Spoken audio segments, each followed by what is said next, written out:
I didn't set out to document my spiritual awakening because who could ever plan something like that? And yet somehow I did, and I'm here on the other side of it all. When this all started, it was probably years ago. I started filming my life more seriously in 2021 as a way to mark the passage of time and have an outlet to express myself. I certainly didn't know that under the surface there was a change happening inside of me I can't quite name. Reflecting on the last couple days, life is really fleeting, and that's not a bad thing, it's just true.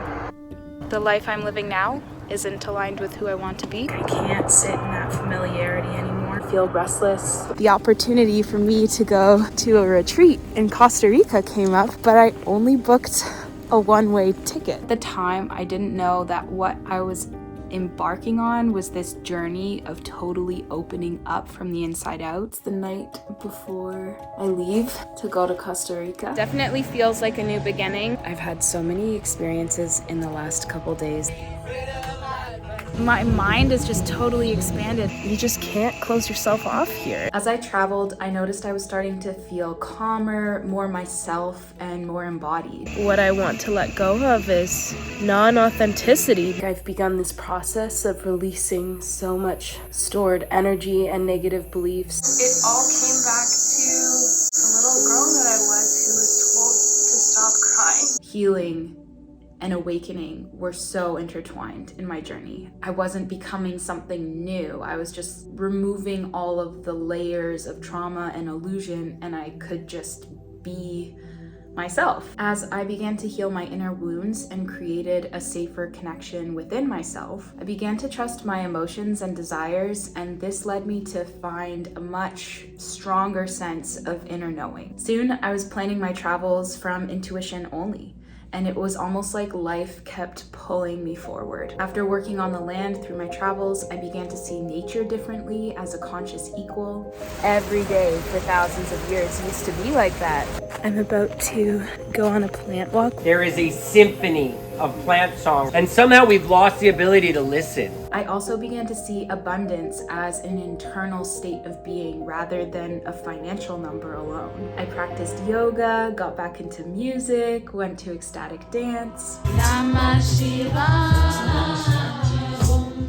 I also learned about what ascension is. These changes were largely not facilitated just by the travels, but also all of the people I was meeting and the ways in which they were able to shape my worldview. And meeting so many people who see the world differently that it just shocks your nervous system into questioning whether or not you believe in your own paradigm anymore. Eventually, at a retreat I went to, I met someone who would help guide the next part of my awakening.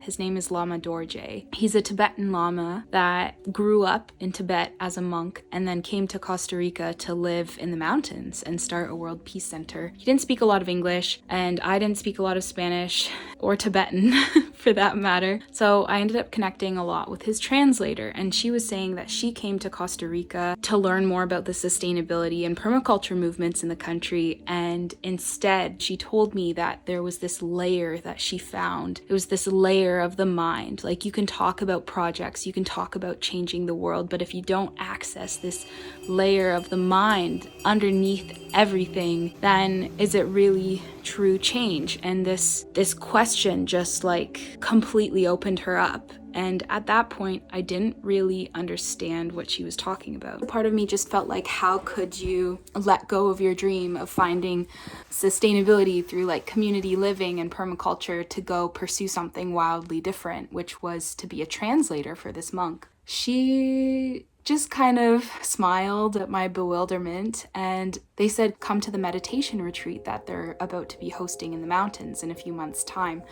And that brings us here to today, where present day YouTube Emily, having just entered spiritual spring, had no idea how much her life was about to change. Today is my last day in Puerto Viejo. Lama Dorje's silent meditation retreat starts in 2 days. I'm gonna be leaving Puerto Viejo tomorrow to start to make my way over to Chirapo, and I feel completely ready to go inward. I'm feeling ready for some change. It was there that I met a woman, Keisha, who shaved her head and sold all of her possessions to live a spiritual life. Cheers to new friends. So I spent a lot of time with Keisha in Puerto Viejo, staying in the same hostel and doing energy work for the first time, just like learning about her life. After hanging out with her for a couple days, she decided to come to this meditation retreat on the other side of the country with me.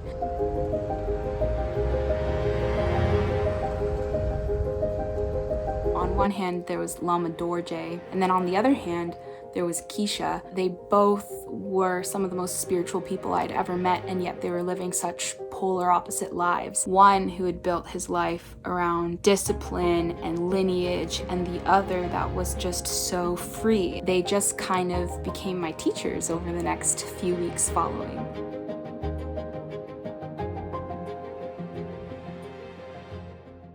Will you show me what those are? They are beautiful Tibetan chimes, sacred symbols on them as blessings. The fact that we were an odd pair was not lost on me, but she fascinated me. And I wanted to know if her wisdom, worldview, and way of life could actually bring the kind of joy that she seemed to have everywhere we went. And blessings. She sold all of her belongings, only kept under 100 items in her bag, and lived nomadically around the world. She laughed like a mermaid, was a polyglot, a multi-ethnic including Canadian Indigenous and Tibetan heritage. She inspired me and also puzzled me. Keisha is off giving plantains to strangers who she believes needs plantains. It's wild. Her generosities completely shifted the room. And the bus driver even took a picture of us. Corazón y azul.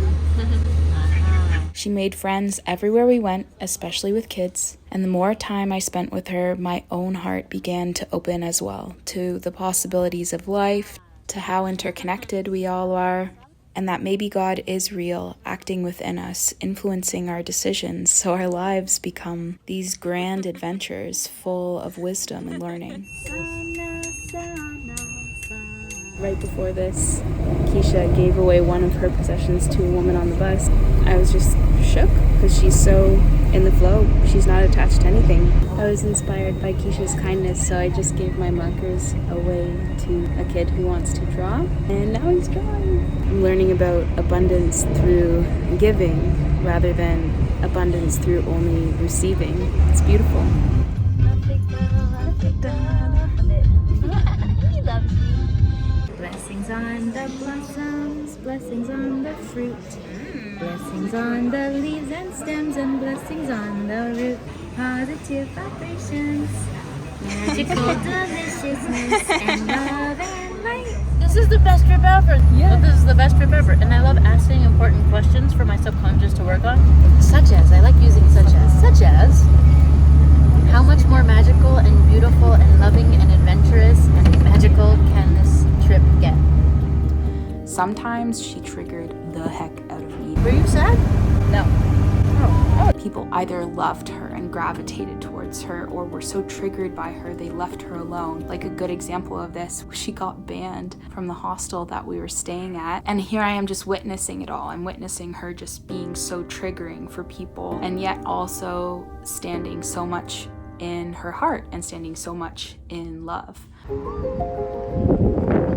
These more triggering aspects made me ponder some of the complexities of awakening spiritually, such as, will everyone continue to understand you, or how will you be received by the world? You're not doing the camera thing, come smell. Oh, they smell great. What does it mean if your authenticity triggers people? Is it our responsibility to still stand within our own truth? It's a subtle sweetness, but it's not that sweet. It smells like a plant. We were stopped on the side of the road waiting for a new bus. Instead of waiting in sadness, we ended up singing to the land. We are Embracing the synchronicities of life. What are you eating? Gooseberries, What do they taste like? like sunshine. To be honest, I was afraid to identify as spiritual because it was so different than the materialist worldview I was surrounded by at home. But through knowing Keisha, I realized that it's more important to stay connected to who you are than it is to dim yourself for other people.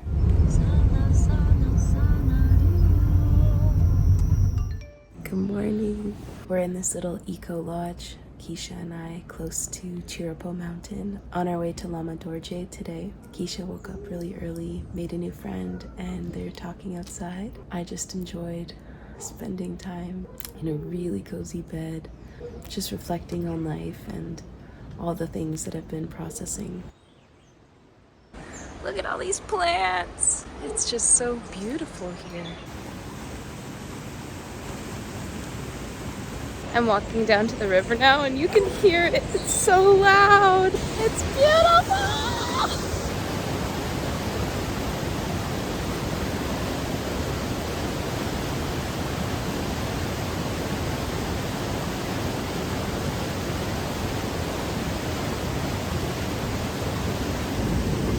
I'm gonna get closed in the last week. Knowing Keisha has shown me so many places that my heart hasn't found love in yet, and I truly believe that God put me on her path, or the universe, or whatever you call it, to begin to open my heart. I'm seeing all these patterns come to the surface, like for example, honoring how you feel in the moment, honoring your self-expression, honoring what you want to say, minimalism and money. She owns like less than 100 items and I'm carrying around my 2 big backpacks like I'm a crazy tourist, getting jacked because they're so heavy, questioning, well, do I need all this stuff? And then having a part of me so attached to my stuff because it's making me feel safe. I'm attached to my identity and I'm attached to my past and I don't want to get rid of my stuff, but now I'm shown through the eyes of someone else the beauty of non-attachment and how you can feel so free. It's just that the process of achieving that freedom and that love often also includes release. Like you have so much to let go of. It's scary. It's scary to let go of all the things that made me feel like my life had some sense of control. And I don't have to let them all go. I'm just being shown through her another way of life. This process of integration has been a lot. It feels like I'm vibrating, like all of the things that I need to let go of are just vibrating and being let go. And after the week that so much has surfaced, I'm now going to go to a silent meditation retreat and meditate for 5 days. Right when I set the intention to live a heart-centered life, the teacher came, and now the environment arose in which hopefully I'll be able to heal more. I don't know how I'm going to feel in 5 days. I'm actually really scared. I don't know who I'm going to become. No one ever knows. Nothing is guaranteed, and it's crazy. And it's also beautiful because life's becoming an adventure. I feel like I'm finally learning to embrace life exactly as it is and trust whatever happens exactly where I'm at. It's so beautiful. The view. Wow. Cheers.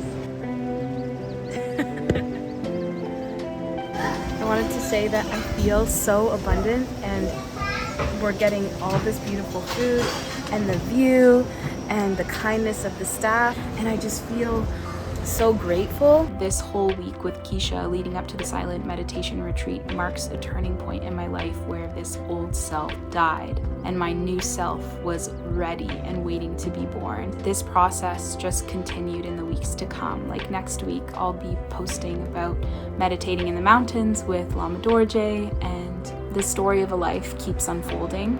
I have this hypothesis that on the other side of facing yourself, you'll begin to feel some of the truths that are underneath that, like underneath all these layers of emotion and trauma. There are these deep, profound truths that come right from the universe. I think this is it for now, and I'll see you next week.